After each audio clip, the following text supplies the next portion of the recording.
Another dead tayo mga ka-adventure. Ito may target agad tayo. Isang lipty or mukha po kung tawagin dito sa Rapol. Medyo malaki na po siya, mga 1 kilo siguro to. Pwede na. At ito mga ka-adventure, nag-debulit tayo kasi nakabawi na tayo ng hininga. Ito.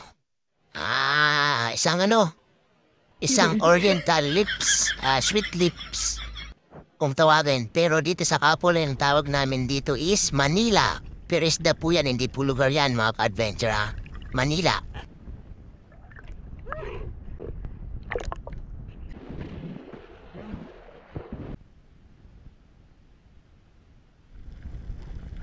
Another target mga ka-adventure, isang isdang good fish.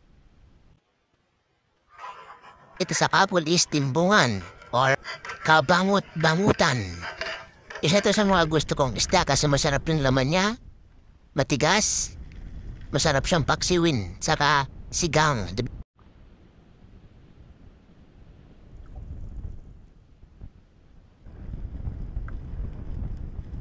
Another target mga adventure, isang oriental sweet lips ulit. Or Manila. Medyo maliit na lang kaysa sa nauna. Pero pwede na to, mga siguro 4 grams.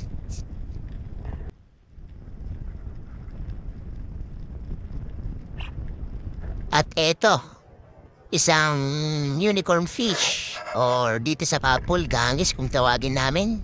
Sa iba naman surahan. Masarap din to paksiwin. Medyo maliit pa pero pwede na to pang ulam lang naman.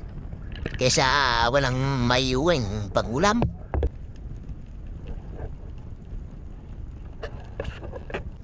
Ito mga ka-adventure, panibagong target naman. Isang parrot fish. O mumul dito sa Kapol. Mulmul naman kung sa ibang lugar.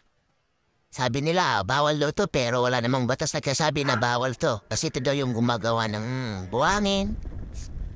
Sa tatagalinis ng corals pero paninsan ng mga followers ko. Kasi isa lang naman yung kinuha ko rito sa part na to.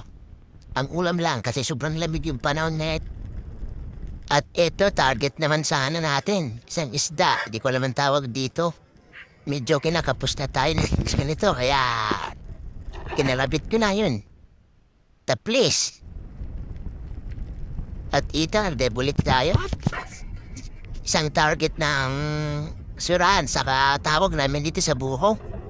Hindi ko na pinapana yan pag ganyan, dinadampot ko na lang kasi hindi naman siya nagalaw eh. Ipit lang yan sa may tabi. Kaya yan, 2, isang sisiran.